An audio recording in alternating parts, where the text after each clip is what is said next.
Hello everyone, আসসালামু আলাইকুম। কেমন আছেন সবাই? বাংলাদেশি ব্লগার লিপি চ্যানেল থেকে আমি লিপি আমার লাইফের নতুন আরেকটি লাইফস্টাইল ব্লগ নিয়ে আপনাদের মাঝে হাজির হয়ে গেলাম। আশা করছি আজকের ভিডিওটি যে যেখান থেকে দেখছেন সবাই সুস্থ আছেন, ভালো আছেন এবং নিরাপদে আছেন। আলহামদুলিল্লাহ, আল্লাহর রহমতে আমিও আমার পরিবারের সবাইকে নিয়ে ভালো আছি। ভিডিওটা আমি শবে বরাতের রাত থেকেই শুরু করেছি। তো শবে বরাতের রাতে সবারই ঘরে কম বেশি আয়োজন হয়, তো আমার ঘরেও আমি সামান্য কিছু আয়োজন করেছি, ভাবলাম আপনাদের সাথে শেয়ার করি।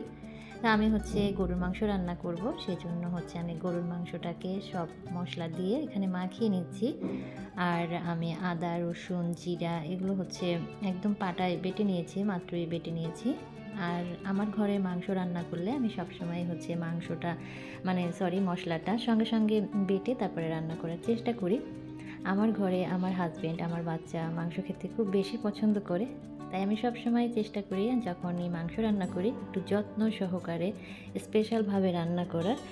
তো আজকেও সেরকমই রান্না করছি। আর এখানে সমস্ত মশলা দিয়ে এখন মাংসটাকে আমি হাতে মাখিয়ে রান্না করে নিব। আর সাথে আমি চালের আটার রুটি বানাবো। আমার সাহেব কোনো ধরনের হালুয়াই সে খায় না। গাজরের হালুয়া, বুটের হালুয়া, নারিকেলের বরফি বা সুজি দিয়ে বরফি বানালেও সে খায় না। তো সেই কারণে এইসব ঝামেলায় আমি আর যাই না, শুধু গরুর মাংস রান্না করি সবসময় আর চালের আটার রুটি বানিয়ে দিই। সাথে যদি মন চায় একটু সুজি দিয়ে হালুয়া রান্না করে দিই, সেটাও পাতলা পাতলা করে, তা না হলে সে খায় না। তো আগে করতাম অনেক রকমের হালুয়া, কিন্তু দেখতাম যে সে খায় না, সেগুলোকে আমাকে রেখে রেখে খেতে হতো। তো এই কারণে এখন আর করি না, যে এত কষ্ট করে বানাবো, খাবে না, আমি একা একাই খাবো, তো কষ্ট করার কি দরকার। যেটা যেভাবে খেতে পছন্দ করে সেটাই এখন সেভাবে করে দেই। তো মাংসটাকে মাখিয়ে আমি আটাটাও কিন্তু সিদ্ধ করে নিয়েছি। আটাটা সিদ্ধ করে আমি একদিকে রুটিগুলো বানিয়ে নিচ্ছি, আর একদিকে মাংসটাও কষিয়ে নিচ্ছি। আর রুটিগুলো আমি বেডরুমে বসেই বানাচ্ছি, অফ ক্যামেরাতেই বানিয়ে নিচ্ছি, কারণ বেডরুমেই মেয়েকে পড়তে বসিয়েছি। ওর আবার 25 তারিখে এক্সাম, তো সেই কারণে ওকে একদিকে পড়াচ্ছি আর একদিকে রুটিগুলো বানিয়ে নিচ্ছি। আবার একটু পরপর রান্নাঘরে এসে মাংসটাকেও একটু নাড়াচাড়া করে নিচ্ছি। এই তো মাংসটা কিন্তু রান্না হয়ে গিয়েছে। আর উপর দিয়ে আমি গরম মশলার গুঁড়োটা দিয়ে দিলাম। মাশাআল্লাহ, মাংসের কালারটা কিন্তু অনেক সুন্দর হয়েছে আর খেতেও অনেক বেশি মজা হয়েছিল। তো এরপরে আমার রুটি বানানো শেষ, মেয়েকে পড়ানোও শেষ। মেয়েকে পড়াতে পড়াতেই সব রুটিগুলো আমি বেলে নিয়েছি, একা হাতে অনেকগুলো রুটি বানিয়ে নিয়েছি। আর রুটিগুলোকে এখন এক এক করে আমি ছেঁকে নিব। রুটি ভাজা শেষ হতে না হতেই আলিফার পাপা চলে এসেছে, আর সাথে একজন গেস্ট নিয়ে আসছে। আলিফার পাপা আর গেস্টের জন্য আমি খাবারটা রেডি করে নিচ্ছি। ওরা খেয়ে তারপরে নামাজ পড়তে চলে যাবে।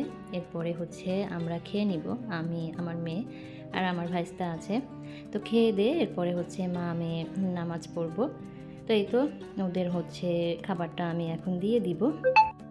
এটা পরের দিন সকালবেলা, মা মেয়ে নামাজ পড়ে ঘুমাতে ঘুমাতে 1-1:30টার মতো বেজে গিয়েছিল। আর আলিফার পাপা 2টার দিকে বাসায় এসেছে। তো ও বাসায় এসে মেয়েকে আবার ঘুম থেকে উঠিয়ে বাইরে নিয়ে গিয়েছিল। ও নামাজ পড়ে যখন বাসায় ফিরছিল তখন দেখছিল যে রাস্তায় অনেক মানুষ ঘোরাফেরা করছে। সাথে আমার মেয়ের বয়সীও নাকি কয়েকটা বাচ্চা দেখতে পেল তার বাবার সাথে ঘুরে বেড়াচ্ছে, তাদের বাবাদের সাথে ঘুরে বেড়াচ্ছে। তো সেটা দেখে তারও ইচ্ছে হলো তার মেয়েকে নিয়ে রাতের বেলা ঘুরবে। তো ঘুমন্ত মেয়েকে খুঁচিয়ে খাচিয়ে উঠিয়ে সেই 2টার সময় সে বাইরে নিয়ে গেছে। সেখান থেকে আসতে আসতে রাত 3টা বেজেছে। এরপরে ঘুমাতে ঘুমাতে আরও আধা ঘন্টা, 3:30টার মতো। এরপরে ফজরের নামাজ পড়ার জন্য আমরা আবার উঠেছি। আলিফার পাপা মসজিদে চলে গিয়েছে আর আমি ঘরেই নামাজটা আদায় করে নিয়েছি। এরপরে আমরা ঘুমিয়েছি। তো যেহেতু নামাজ কালাম পড়া হয়েছে, পরের দিন একটু বেলা পর্যন্ত ঘুমাবো, সেই কারণে আগের দিন রাতেই কিন্তু আমি সব কাজ গুছিয়ে নিয়েছিলাম। আর দুপুরে যাতে রান্না করা না লাগে আমি রান্নাটাও করে রেখেছিলাম। এরপরে সকালবেলা ঘুম থেকে উঠে যে রুটি ছিল, মাংস ছিল, সেগুলো গরম করেই আমরা নাস্তা করেছি। এরপরে মেয়ের আবার নাচের ক্লাস ছিল 12টার দিকে, আমি ওকে নিয়ে নাচের ক্লাসেও গিয়েছিলাম। আসার পরে দেখলাম হাতে অনেক কাজ আছে, ভাবলাম যে আজকে ডাইনিং রুমটা গুছিয়ে নেই, যেহেতু রমজানও চলে আসছে। আর এই কাজগুলো নিয়ে বসে থাকলে আমি অনেকটা ঝামেলায় পড়ে যাব রমজান মাসে। তো এই কারণে আজকে হচ্ছে আমি ডাইনিং রুমটা পরিষ্কার করে গুছিয়ে নিব। তো ভিডিওর এই পর্যন্ত যারা আমার সাথেই আছেন, যারা এখন পর্যন্ত লাইক দেননি, প্লিজ ভিডিওতে এখনই একটা লাইক দিয়ে আসুন। আর যারা প্রতিনিয়ত ভালোবেসে আমার এই সাদামাটা লাইফস্টাইল ব্লগগুলো দেখতে চান, তারা চাইলে আমার চ্যানেলটি সাবস্ক্রাইব করে অল অপশনটি অন করে আমার সাথেই থেকে যেতে পারেন। যারা অলরেডি এই কাজটি করে ফেলেছেন তাদেরকে অসংখ্য অসংখ্য ধন্যবাদ। ভিডিও দেখার পরে ভিডিও কেমন লাগলো সেই বিষয়ে মতামত জানাতে পারেন কমেন্টস করে, কমেন্ট বক্সের মাধ্যমে। আমি কিন্তু এক এক করে আমার ডাইনিং রুমের সমস্ত ফার্নিচারগুলো একদম মুছে নিচ্ছি। আর এত পরিমাণে ধুলার উৎপাত এখন আমার ঘরে, কি বলবো। রাস্তার পাশে বাসা নেওয়ার মজা এখন আমি হাড়ে হাড়ে টের পাচ্ছি। তো সব কিছু ক্লিন করা হয়ে গিয়েছে। ডাইনিং টেবিলটাকে এখন আমি হচ্ছে জামা কাপড় পরিয়ে নিচ্ছি। অনেক দিন সে জামা কাপড় মানে ছাড়াই ছিল, আর প্রতিদিন এটাকে আমার পরিষ্কার করতে হতো। তো ফাইনালি আজকে তাকে জামা কাপড় পরিয়ে দিলাম, আর এখন আর প্রতিদিন আমাকে এভাবে ঘষা মাজা করতে হবে না। তো উপরে যে ট্রান্সপারেন্ট পেপারটা সেটাও আমি দিয়ে দিয়েছি, আর এর উপরে হচ্ছে রানার বিছিয়ে দিয়েছি। আগেও ডাইনিং টেবিলটা যেভাবে সাজানো ছিল ঠিক সেভাবেই সাজিয়ে নিচ্ছি। বেতের ট্রেটা দিয়ে দিলাম, এখানে হচ্ছে সুগার পট, তারপরে হচ্ছে সল্ট পট, আর একটা ক্যান্ডেল, আর সুন্দর কিউট একটা শোপিস রেখেছি। রাখার পরে দেখলাম যে ভালো লাগছে না, কারণ এর ভিতরে যে গাছ নেই, গাছ ছাড়া তো তাদের সৌন্দর্য ফুটে উঠবে না। তো এখন তো গাছ নেই, কি করব, এই কারণে হচ্ছে একটা ফ্লাওয়ার ভাস দিয়ে দিলাম। আর দেওয়ার পরে কিন্তু এখন তাদের সৌন্দর্য ফুটে উঠেছে। আর পাশেই হচ্ছে আমি জগ আর দুটো মগ রেখেছি একটা ট্রের ভিতরে। সুরাকের উপরেও একটা জামা পরিয়ে নিয়েছি। আর এই যে ছোট্ট বেতের আয়নাটা, এটা তো আমার বেডরুম ডেকোরেশনের জন্য কিনেছিলাম, ডেকোরেশনও করেছিলাম, কিন্তু কেন জানি আমার চোখে এটা বেডরুমে ভালো লাগছে না। কারণ আমার বেডের মাথার কাছের অংশটা যেহেতু অনেক বড়, তো সেটার কাছে এই ছোট্ট মিররটা খুবই বেমানান লাগছিল। তো সেই কারণে ওখান থেকে এনে আমি হচ্ছে সুরাকের উপরে দিয়ে দিলাম। এখন কিন্তু ভালো লাগছে। আর ভাবছি বেডের ওখানে দেওয়ার জন্য বড় সাইজের একটা বেতের মিরর কিনে আনবো আবার যখন দোল চত্বরে যাব।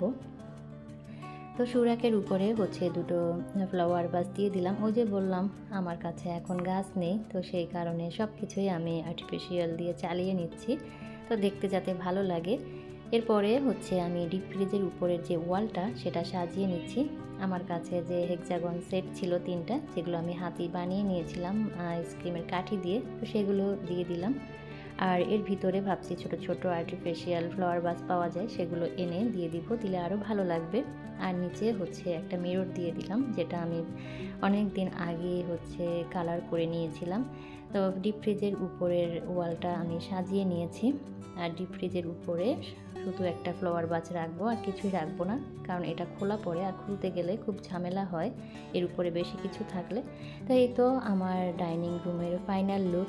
ডাইনিং রুমটা খুবই ছোট, তারপরেও আমি সিমসামভাবে সাজিয়ে নেওয়ার চেষ্টা করেছি। ডাইনিং রুমের মাঝ বরাবরই হচ্ছে 6 চেয়ারের ডাইনিং টেবিলটা রেখেছি, আর মেইন ডোরের পাশেই হচ্ছে সুরেকটা রেখেছি। আর তার সাইডে কিন্তু আমার ড্রয়িং রুম, দরজাটা আটকে দিয়েছি, ওর অবস্থা ভালো না সেই জন্য। আর বেসিন এরিয়ার পাশেই হচ্ছে আমি ময়লা কাপড় রাখার ঝুড়িটা রেখেছি, আর যে ছোট্ট একটা স্ন্যাক্স কর্নার বানিয়েছি সেটা আছে। আর পাশেই তো ডিপ ফ্রিজের উপরের ওয়ালটা তো সাজিয়ে নিয়েছি এভাবে করে, ভালোই কিন্তু লাগছে। আর ডাইনিং এর পাশে যে ওয়ালটা সেটা একদমই ফাঁকা আছে, সেটা ভাবছি অন্য কিছু দিয়ে সাজিয়ে নিব, তবে এখন না, সেটার জন্য আর কি আমার চিন্তা ভাবনা আছে যা দিয়ে সাজাবো সেগুলো আমাকে কিনতে হবে। তো এক সাইড দিয়ে ধরলে এরকমের প্রথমে ফ্রিজ, তারপরে হচ্ছে স্ন্যাক্স কর্নারটা, তারপরে হচ্ছে কাপড় রাখা ঝুড়িটা, এরপরে বেসিনটা, এরপরে এই সাইডে হচ্ছে ফ্রিজ রেখেছি, ফ্রিজের পাশে হচ্ছে কিচেন আলমারিটা রেখেছি, আর মেইন ডোরের সাথেই তো সুর একটা রেখেছি। আর ঠিক মাঝ বরাবরে হচ্ছে ডাইনিং টেবিলটা রেখেছি। মেইন ডোর থেকে আর বেডরুম পর্যন্ত একদম সোজা রাস্তাটা আমি ফাঁকাই রেখেছি, যাতে এক দৌড় দিয়ে আমার মেয়ে দরজাটা গিয়ে খুলতে পারে তার পাপা আসলে, আবার এক দৌড় দিয়ে সে যেন বেডরুমে গিয়ে পৌঁছাতে পারে। তো আমার এই ছোট্ট ডাইনিং রুমটা সাজানো কেমন হয়েছে অবশ্যই আমাকে জানাবেন। আর আমি আজ এখান থেকেই বিদায় নিয়ে নিচ্ছি। সবাই সুস্থ থাকবেন, ভালো থাকবেন, দেখা হবে নেক্সট ভিডিওতে। আল্লাহ হাফেজ, আসসালামু আলাইকুম।